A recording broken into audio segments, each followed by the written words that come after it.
This episode of Ticket Volume is brought to you by us, Invigate. Get service operations under control in no time. Get 1 free month of our software solution by going to try.invigate.com. Welcome to Ticket Volume Live. Today I'm honored to have the Director of IT Support for Taylor Morrison, as well as an author, consultant, speaker, and trainer who has been the co-host of Keep the Lights On IT podcast. He's also got a history of serving as the state of Oregon's CIO and many other roles. Welcome to Ticket Volume, news and information for improving IT experiences. I'm your host, Matt Beran, and each week I chat with different leaders on service management, technology, business, other nerd stuff. And this live episode is no exception. Hey, while you're here, let us know what else you want to learn, see, and explore. We're here to grow together. So connect with us by leaving comments, connecting on your favorite platforms, or just DMing us directly. And if you're on the episode live with us, feel free to add questions to the chat. If you're on YouTube, LinkedIn, Twitch, or Twitter, welcome. And feel free to put some questions in chat. We'll get to those in just a moment. For now, though, let's begin. Welcome to Ticket Volume Live, Greg Sanker. Hey, welcome. Let me take this off the screen real quick. Well, now you can see us. There you go. Yeah. Excellent. So thanks for coming today. Absolutely. We had you on episode 20 of Ticket Volume, and we basically on that episode suggested that HR and IT stay very close together to deliver a better experience for employees. It was a very good episode and great advice, but I wanted to get you back on because of this topic specifically, change management and change enablement. So change has changed. Yeah, sure has. And let's break it down. So when you think about change management, change enablement, what do you think the value to the business is? Well, all good things come through change. I mean, any new feature add, any fixing of annoying, bugs or bad things, any of that comes through implementing change. So we should probably be pretty good at that, right? Here's the challenge that we face is for so many organizations, and right across the top says the cab is dead, now what, right?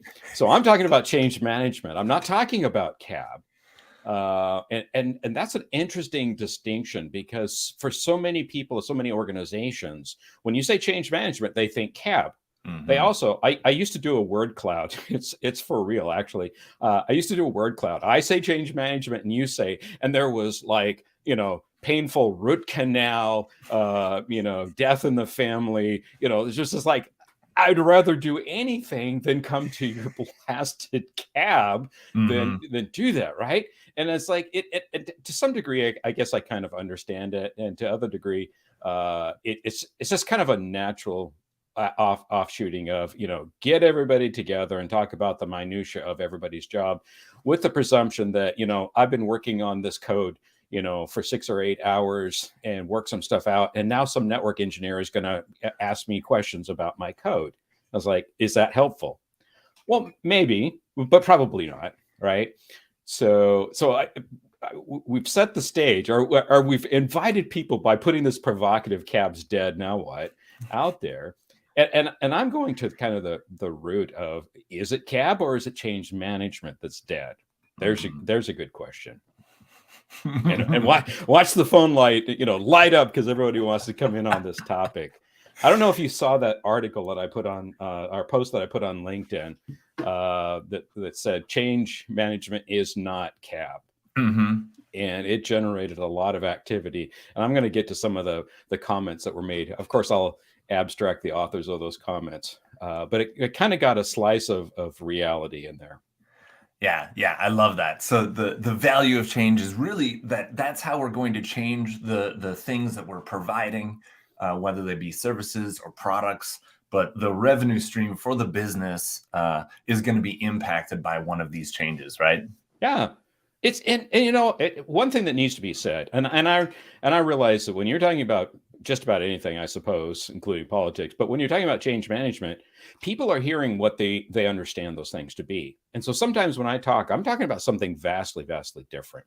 So let me be explicit. Change management is about enabling things to happen that produce business value or business results. So we've got to elevate out of the pliers and wires, as I like to say, the nits and the nips of all of those things that probably should have never come to a cab or been reviewed more broadly. But these are significant things that that actually have an impact on the business. We need to elevate to more of a governance and oversight, and hopefully I'll get to expand on that in a bit. Yeah, I love that. That makes so much sense. Let's have the value, but also make good decisions in the meantime. And in my experience with cabs, typically have been at small organizations. When I was running a service desk, it's been like, 5 or 6 people, each from a different team, and we get together and we're discussing the stuff that's going to be happening, whether it's a list or a print off of actual RFCs, requests for changes. Sorry, I'll not use acronyms. And really it was like, hey, is that going to fit in here? Is that going to fit in there? Are these going to conflict? And the CIO would be in the room and they would say, you can't do that during these times because this is when, we're making money, or this is when surgeries are happening, or this is when patients' lives are on the line. And that's kind of been my experience with cabs. And then when I got into consulting, I saw a lot more rigor, a lot more of the enterprise. I saw it at places like Best Buy and Ameriprise and these large companies. And it was vastly different. And so talk about that. What is your experience with cabs and with change management at different size organizations? What does good look like? So I've helped a couple of organizations in the recent past with their change management, and in those cases, both of them wanted a cab kind of operation, and so I helped them do just that. But and I wrote about this in the book that I published in 2017 about change management. But the idea is, don't think globally and act locally. In other words, picture yourself having a highly mature change management practice, but take incremental steps towards that. So one of the things that in both of those organizations I did was, if we just got the key stakeholders together and just talked about changes, we can avoid a lot of problems. I.e., everybody knows that the service desk never knows what happens the day after. There's like, too bad nobody told us. But in this one organization, it was a government agency, and they were unable to process tax returns. Now I told what the agency was for about like 6 or 8 hours because of a very, very small change that was made. And I went to the senior guy that, has a darkened area, a cubicle that's darkened, and you go in there and you do your incantations because he's just, that level of guru within the organization. And I asked him, if you had seen this change, would you have been able to predict this level of outage? And he said, absolutely. And so that's when we just started getting smart people together and saying, hey, these changes are coming. What about that? Now, if you continue the same thought of, hey, let's just get our people together and talk about all changes everywhere all the time, you automatically know that we have, there's a threshold where you cross where you can't do that at an enterprise level. You can't do that in a modern organization. I mean, we used to take 6, 12, 18 months to do product releases. Now we're releasing stuff, hours, in hours, multiple hours a day. So you can't put a cab in there. You can't put an external review body. It just doesn't work. So we have to think in terms of what's a highly mature change capability look like versus where we started. Interesting, that one cab that I started at the state agency, the very first meeting looked like this. Yeah. Everybody sat around the table like, I don't even know. Defensive. Interestingly, a few months down the road, people were coming early. There was a guy that baked bread and he brought bread and everybody's getting together. And at the doorway, there's people like, hey, next week, I'm going to be bringing a change. I want to talk to you about it. It's like, hey guys, we got to get started here. Right. So all of a sudden we changed the culture around change. And I felt like, it's like cab wasn't the end game, but it was a step towards a much more mature and empowered, horizontally integrated organization. And that's where we're going. I love that. Bring Yep. bread to get your changes approved. No, I'm kidding. Oh But boy, fresh that's baked going to bread will go generate a some long way. question. Oh Yeah. my gosh, he was an expert baker too, by the way. Used to be a professional baker. Now he's a coder. That's one way to butter up change requests. Oh, But I really like the I really like what you pointed out, that there are these people, that this tribal knowledge. They really understand the services and architecture and infrastructure and what's going on in an organization, and can provide some real perspective. So change management is meant to sort of leverage that knowledge, especially in the absence of a great CMDB or configuration, or any sort of documentation about your infrastructure, operations, and services, because they could provide that level of knowledge, hopefully, in an ideal world, in right? an ideal world, absolutely. So one of the other realities that we need to face is that we talk about the risk that a change presents. And I've done some probing on this. I talk to a lot of people about change management, and I learn a lot. I've learned that the less I talk and the more I get them to talk, the more I learn.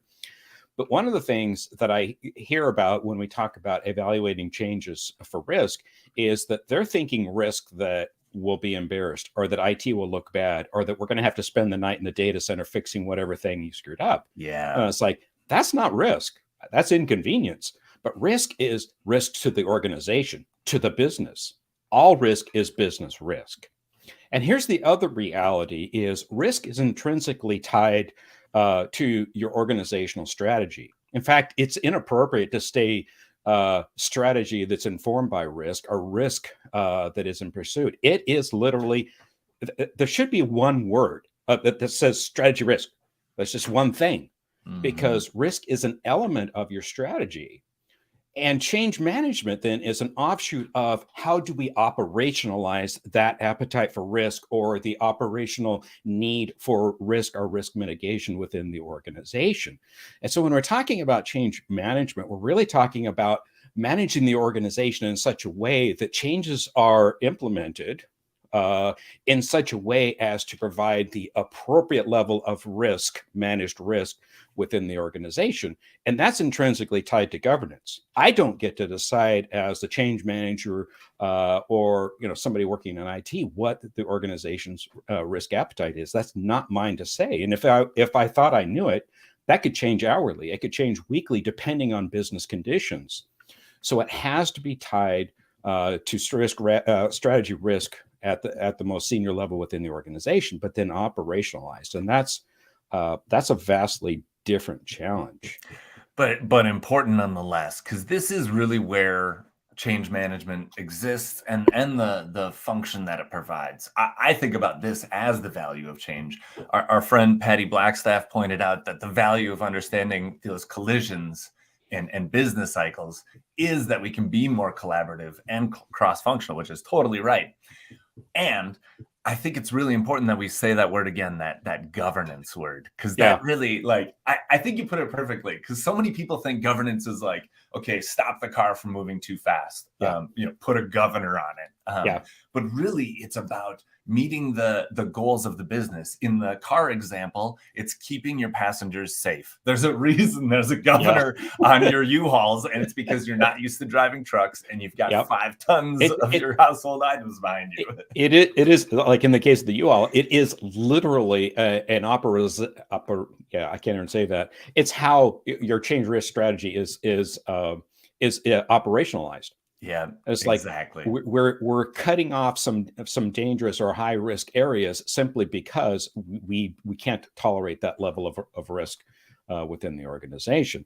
Now, I want to bring this one up because to me it's so delicious. It's I was reading in Forbes magazine the 10 biggest risks and threats for business in 2023. I'm going to summarize the first 3 because they're interesting, but not to our point. And then I'm going to hit on the fourth one of the 10. Recession, big concern for organizations. Interest rates, very closely related. Labor shortage, we all know that. All right, those are the big 3. And then right behind that is rapidly changing market trends, i.e., we need to be more adaptive. I want to read you this. So this is Isabel Sun, the CEO of Short Story. That's a San Francisco retail. And she says the biggest risk companies have in 2023 is that market trends change much more rapidly than they used to. And being slow to react is detrimental. She goes on to say that this year is going to require companies to develop ultra fast reaction times to micro movements and to use data and technology to make rapid decisions. Organizations need to get maximum utility from the technology and data that they have to turbocharge reaction time. Now try that with a cab, right? It's like, whoa, everybody slow down. And the CEO is going, we got to run for our lives. We've got to execute. And she's talking about a level of precision and execution like we've never seen before. And you know, in their defense, the flag leader in service management is ITIL. We know that. Mm-hmm. And in ITIL 4, we try to address it by talking about change enablement. Mm-hmm. But with all due respect to the authors of the Change Enablement Practice Guide, because it was me, is we didn't actually address that.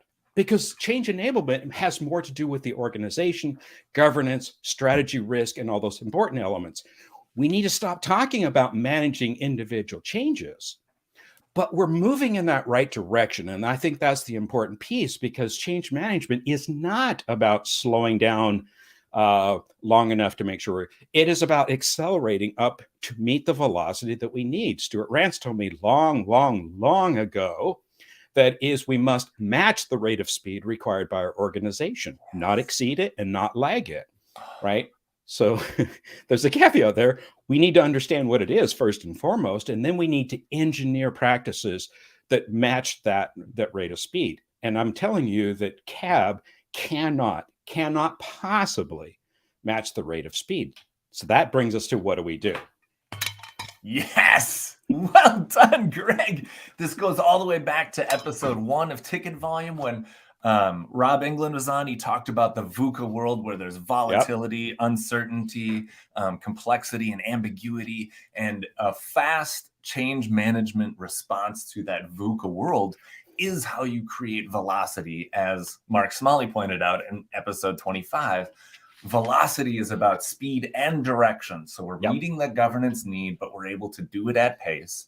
And I'm really glad that you brought up ITIL 4, because part of what I love about ITIL 4 is that they're less prescriptive, especially in this specific area, because we saw this in the DevOps movement of the last 10 years. If we're going to be building and operating something together, we need to build and operate how we build and operate that thing together. And so it comes down to partnering with the individuals that manage these services to build a governance framework that fits. Perfect. Have you? I want to ask you, but if anybody's ever read Accelerate, you know, the Dr. Forsgren and a whole bunch of authors, they specifically, and that's why I quote this often, they specifically address the concept of change management, and then went on to criticize CAB. Yeah. They've mixed the two up, which they all know better. But here's what Gene Kim had to say. He said, in regulated industries, segregation of duties is often required either explicitly in the wording of the regulation, for instance, PCI DSS, or by auditors. However, implementing this control does not require the use of CAB or a separate operations team, i.e. an independent body to review what's being done. He said there are other mechanisms that can effectively be used to satisfy both the letter and the spirit of the control. He's absolutely right. We don't have to achieve that, but we do have to achieve it. And that's the point there, is when you're working with PCI DSS or HIPAA or Sarbanes-Oxley or any of those other control frameworks, regulatory frameworks, you have to meet those. And only in version 5 of NIST 853 did they stop saying who should do certain things. They just said these things need to be done. And that's a massive opening to it can be done by anyone. And I talk about the change management happens in the value streams, not in some separate independent sort of source. And did you know that there's over 14 control families associated with managing what they call configuration management in the NIST 853, there's massive requirements. And one of the folks that commented on my post on LinkedIn said, basically I said change management is not CAB. And that person said, that's something I'm summarizing because I don't want to call them out just directly, but something along the lines of, well, if that's true, could you get the word to PricewaterhouseCoopers and our internal auditors that demand notes from the CAB so that we can demonstrate that we've met the requirement? And that's the reality that many people face in organizations, is you have to be able to demonstrate. And CAB is an incredibly convenient way. Did it go to CAB? Is a big old check mark, almost with a crayon held overhand. Yes, it went to CAB. Was value added at the CAB? I don't know. It doesn't matter. We're talking about compliance. So here's the thing. We need to stop looking at each and every, like the inspector looking through the magnifying glass, and we need to start looking at change as a flow. We need to look at it as how do we engineer, I'm going to Dr. Deming now, how do we engineer quality into the process so that the things that come out the end are at the level of quality that we desire? That's the focus of change management. In fact, Jez Humble said on stage at DevOps Enterprise Summit in San Francisco, it's now 2018, so it's a little bit old, but he said, we believe that change management should be more of an oversight and governance role. And I yelled at the YouTube where I was watching it, yes, this is what I've been saying. It's not kill the CAB. It's not destroy the CAB. It's let's make change management meet the needs. And when you're talking about the velocity of and quantity of changes, CAB ain't it. But it's not that there's not a role for it. And that's the difference. Well put, Greg. You nailed it, my man. We knew that we needed faster change. We've known that since the beginning of time, I believe. Yes. Capturing the demand, the value, the risks, the plan, all of that in the change, still important, right? Like we need to know why we're doing this, how much we're spending, what value it's going to bring us, what risk it brings, and how the hell to turn it around when it goes wrong. And I think involving and including those things in the change management process can be great. The more you automate, the better.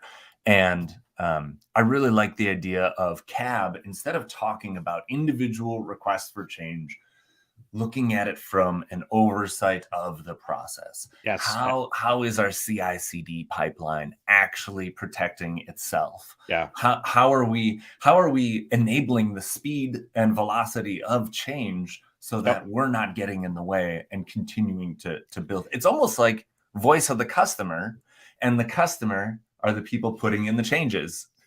Oh my gosh, look at that quote from Roy. Going really, really fast only matters if your car isn't smacked into the wall. And that's exactly right. Yeah. It's like delivering changes at 500 a minute only helps if it doesn't bring your business to its knees. Yes. Remember when Facebook was down? I'm going all the way back to October of 21. And it was a minor issue. They wrote an engineering article on it. It was a command that was issued during quote unquote routine maintenance, i.e. It was a change. And it brought down the whole suite of products for Facebook at the time. Mm-hmm. It was, depending on who you talk to, it was either 4 or 6 hours. Total dead, KO. It was down, right? And you think, wow, that's kind of bad. That's not good. But the fact of the matter is, on further examination, they had controls in place. There was specific technology pieces in place to analyze the command and to avoid exactly what happened. So did they fail or did they learn?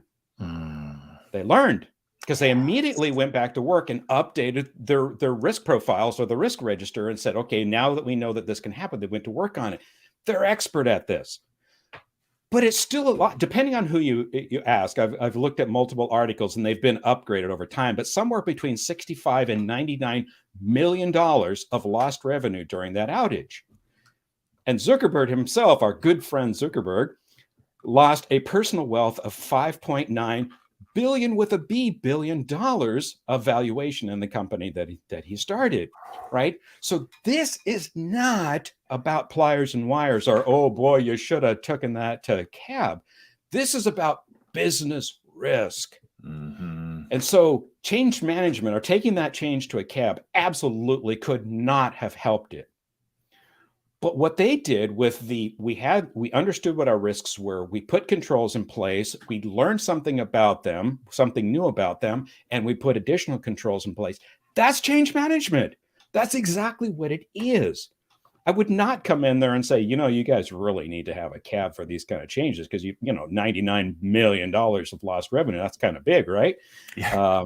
So we have to change our mindset around what change management actually is. And I wish there was another term. Change enablement isn't it, but it really is an extension of organizational risk. It really is. Yeah. There isn't a better name for it. I think that would be a good challenge. Like, let's find a good name for it because. Well, it's got lots of code names. I don't know if you knew that. Oh, yeah? Yeah. Well, some that we can say on the air and some that we probably oughtn't to. Yeah, but that is, you can kind of see why auditors care about it, why shareholders might care about it, especially if they've been in IT for any short amount of time. Yeah. If digital services is your primary revenue stream, man, change management is a huge deal. You might not see this in a manufacturing organization where there's less velocity overall in the technology space. But wow, you can see the impact. You said billions of dollars. Yeah, this is a big deal. So here's the other aspect that I was hoping that we'd get to. So I'm going to insert, and I know we're going to turn to questions here pretty quick. Yep. And that's where I get scared because there's people on the phone that are really, really smart, and we'll have a great time. Chat. Try to stump Greg. Put him in here, make me look dumb. It'll be fun. But one of the things that modern organizations do, and you hear thought leadership talk about this all the time, and that is we need to be learning organizations. We need to craft safe to fail and empower people to take calculated risks. So if the role of change management, or the goal, I should say, of change management is zero failed changes or zero bad consequences, where's the learning? A capability that is sworn duty in life is to make sure that you never, ever, ever fail. If that is at odds with or antithetical to a learning organization that does allow things to fail because that's where we learn, like Facebook did in that example there. So one of the roles of change management need to be, how do we put the guardrails in place? When we say safe to fail, we don't talk about that very much. We talk about, hey, people should be allowed to make mistakes and learn. But safe to fail is an engineered thing. We engineer environments, both the technology, how it's managed, how it's deployed, in such a way that we believe that any failure is not going to be catastrophic. It will be controlled and limited. And so our learning will be optimized while our degradation of the business value created will be minimized. And this is critically important. And I believe that change management is part of that safe to fail equation. We can't allow ourselves to be fighting an organization that wants desperately to learn. Yeah, I think maybe that actually is the other name, right? Learning from change, engineered to learn. And you see this, I've been doing research on this because I'm curious about it. You saw it. I was looking for change people. I know. What I was looking for was this, how are DevOps people, how are they meeting this governance? How are they meeting this stop? And what are they doing to engineer around this? And I found lots of great articles, people doing GitHub actions to control their CI/CD pipeline. And I saw people, really amping up the velocity on standard changes, creating more and more and more and more of those standard changes, and the cab taking the time to build those standard changes. And you can kind of see how, even in the old days, we did a lot of this in dev, in test, and in prod, where we would learn in those lower environments and then apply that learning to the upper environments, lower, upper, whatever. So you just hit on something that I think is really critically important. Because the standard answer from your DevOps folks, and we have some here on the call today, but the standard answer is, look, nothing gets into production that doesn't go through the pipeline. The only way it gets into prod is it goes through the automated testing, the stage gates to get it out the door. So there is no way that you can add any value. And as a change management professional, I'm standing back and going, perfect. Now I can tell PricewaterhouseCoopers, this is where those controls in this pipeline are enabled. However, on this pipeline over here, it's a little bit different. Mm-hmm. And I have to care. And so when your pipeline folks are focused only on their thing, they don't really, outside of have the interest of the organization in mind, they don't really care how it applies to somebody else. They just know that you're standing in my way of delivering at velocity. Yeah. So change management then takes a step back and says, hey, let's work with the various pipelines and let's map out where they're implementing those controls so that we can both demonstrate and assure that the organization's change outcome expectations, that's my phrase, and I'm going to make sure it gets it in the lexicon if it's the last thing I do, is that's how an organization that is governed says, these are the things that we want with regard to change. It's up to you guys to figure out how that's done in the various pipelines.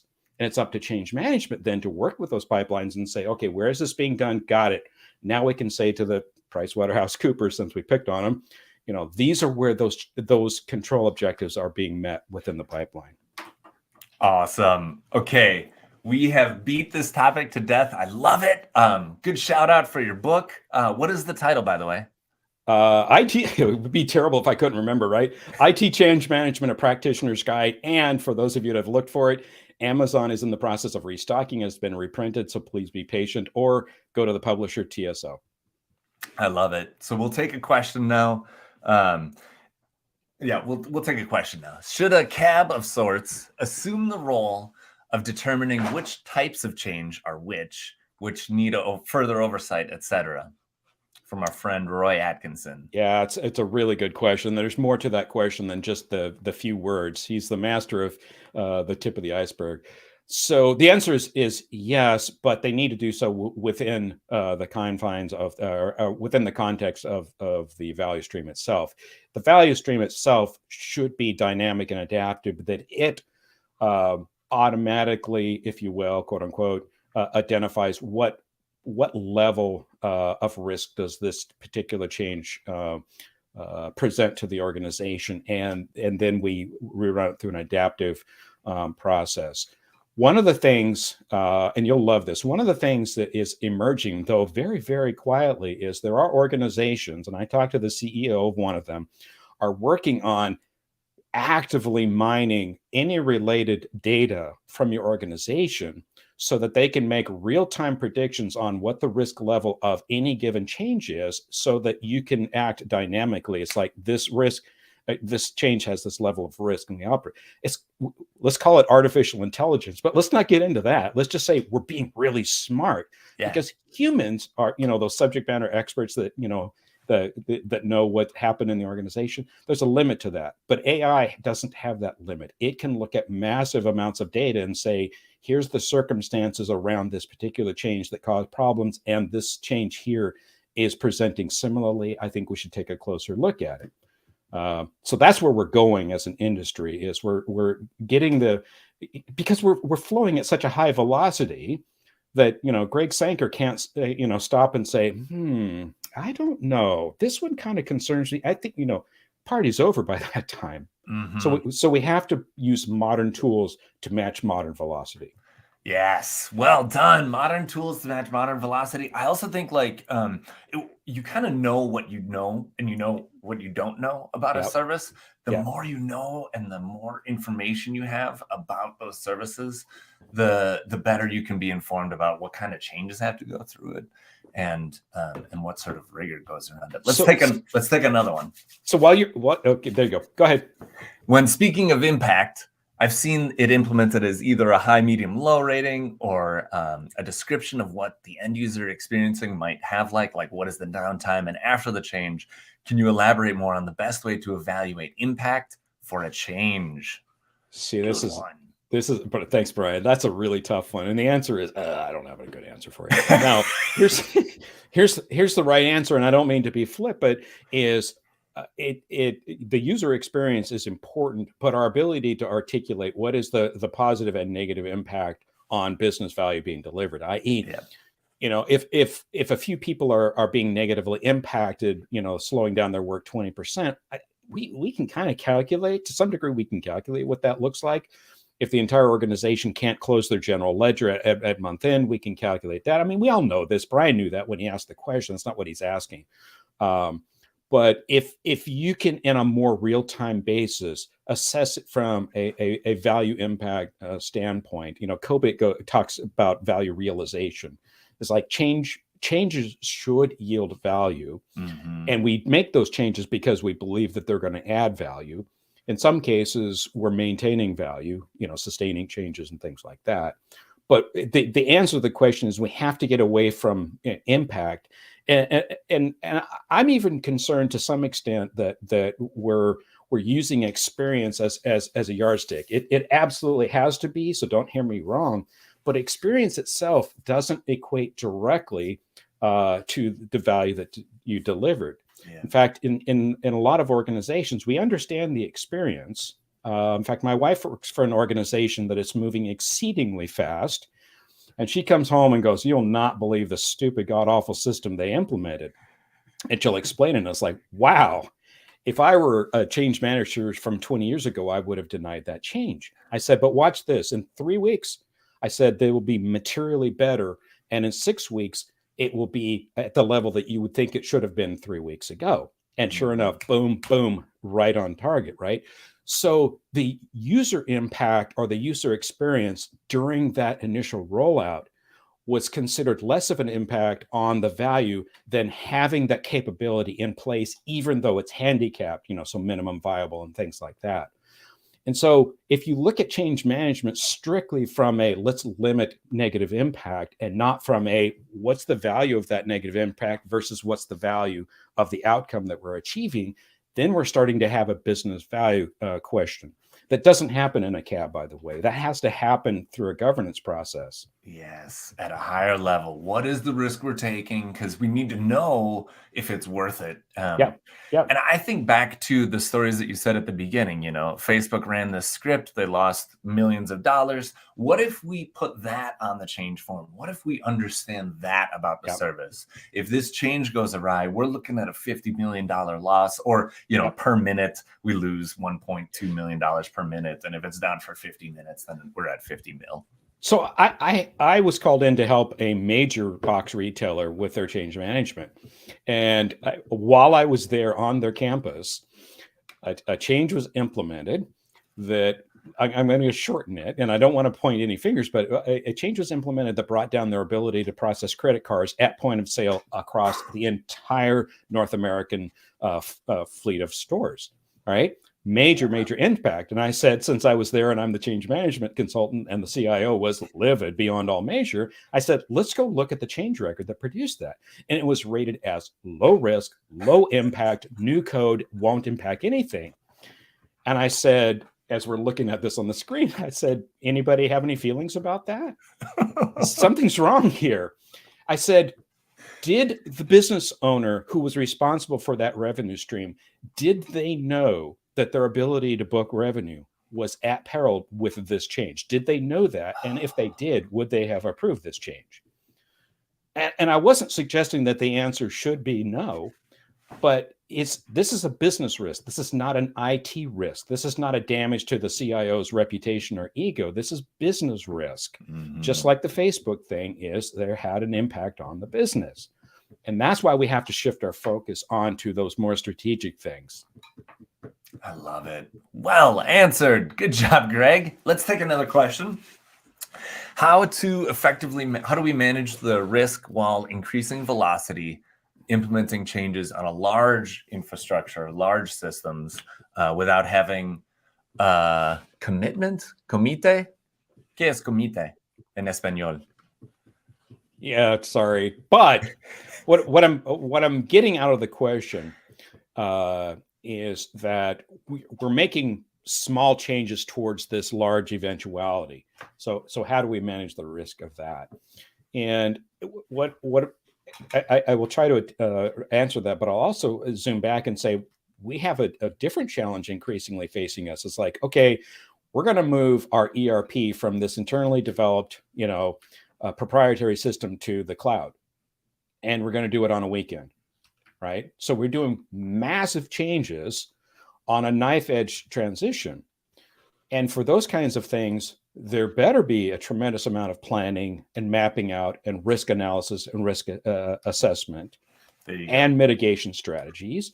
And that looks an awful lot like a CAB or some body that gets together and says, hey, have we addressed all the risks? So then it starts looking like an effective project management office effectively managing risk of projects. And it's like, good, that's perfect. That's a perfect place to do it.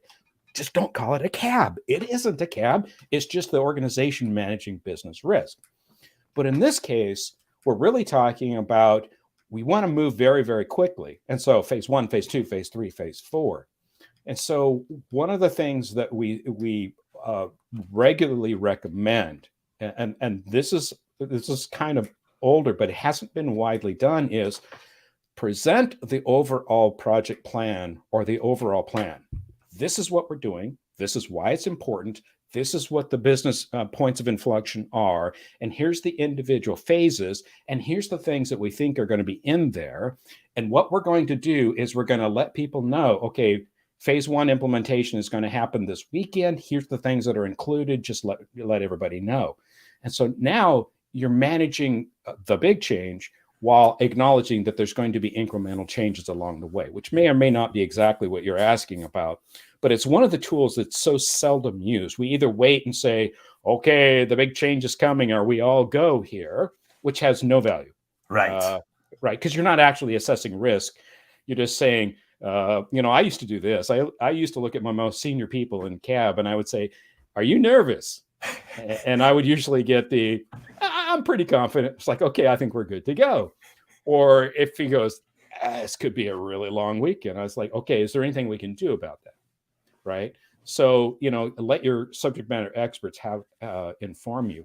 But when you kind of take a look at the big picture and then zoom in and say, and this is how this is going to be broken up, but there's a broader context that's already been established, then we don't have to ask dumb questions like, well, what are we trying to achieve here? This is part of the blah, blah, blah. We've already talked about that. This is one of the many phases that we're going to do in getting there. Now, the piece that always makes people wiki is we don't know what's going to be included. That's what we figure out along the path. Perfect. We still understand what the roadmap is. We understand what the game plan is.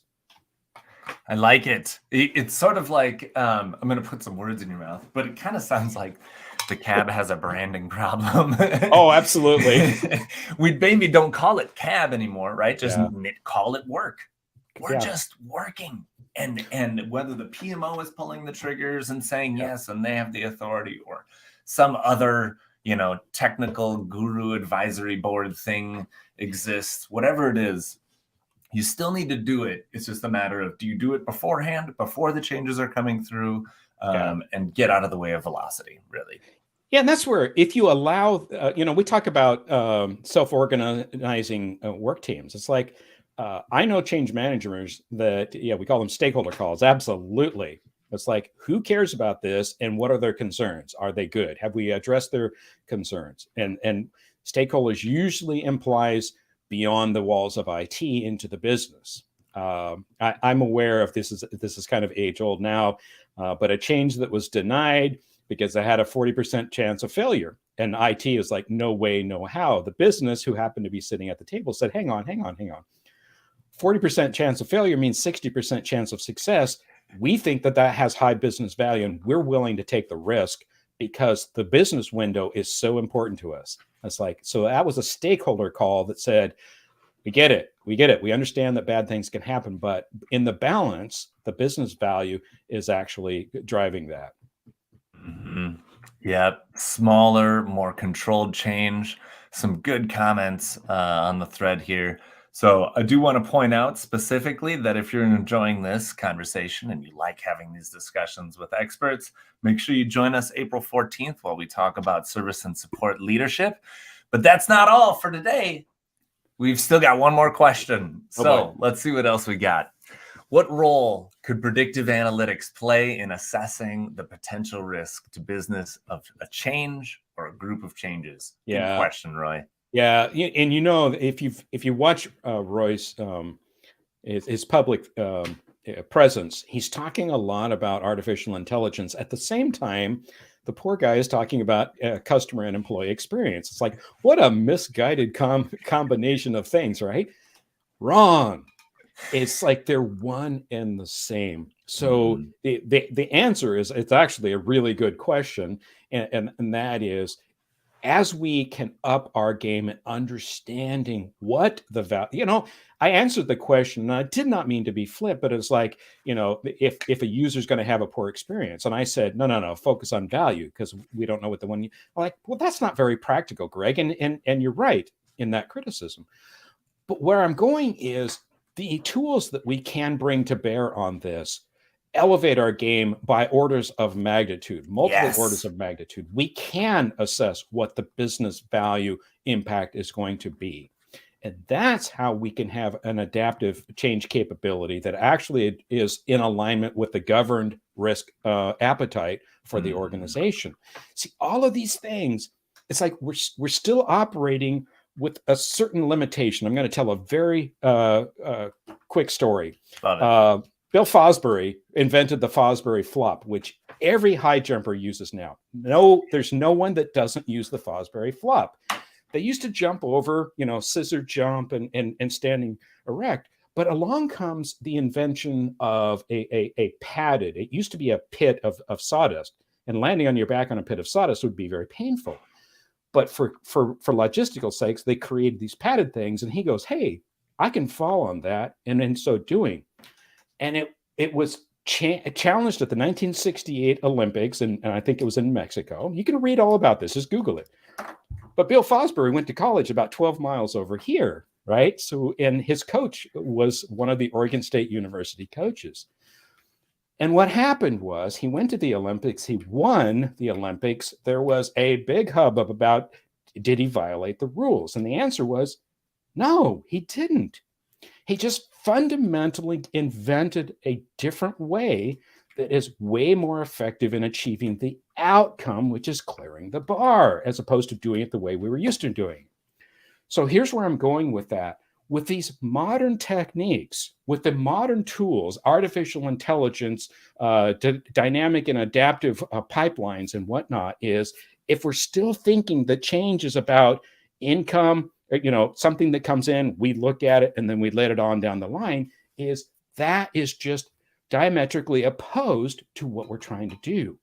So we have to kind of shake our head really hard and go, wow, something's changed here. Now we're doing the Fosbury flop with change management. We're not doing what we used to do, but we haven't gotten there yet.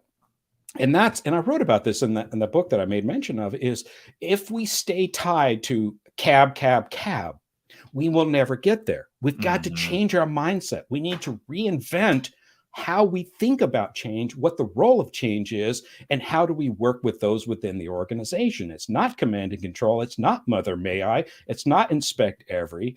And it's a whole different thing. So what Roy is really driving at is the game has changed, and we just haven't yet fully implemented that. And that's the challenge that's ahead of us. Yeah. Thank you for asking that question, Roy. It is a good one. And I built this at one organization where we had a ton of information about the services. We had the service map completely filled out, and you could actually put in a change on one CI, and it would walk up the chain all the way to the top and say, oh, this is for payroll. And then that payroll person gets alerted. Hey, they're going to do this thing on this system. So make sure your hair isn't on fire on Friday or Thursday or whenever we do it. And that gave us a lot of information. So we were able to kind of use computer logic, basically, to say, should this change happen? Should it not? What is the risk? Is it low? Is it high? And in regards to, and that was helpful. And in regards to Roy's question specifically, I really love the idea of using some sort of data analytics to show me past performance of change. who submitted this RFC and how well did their last RFC go, especially on this system or service, because we're going to be able to say, you know, from a people aspect, whether we can trust this RFC or not. Right.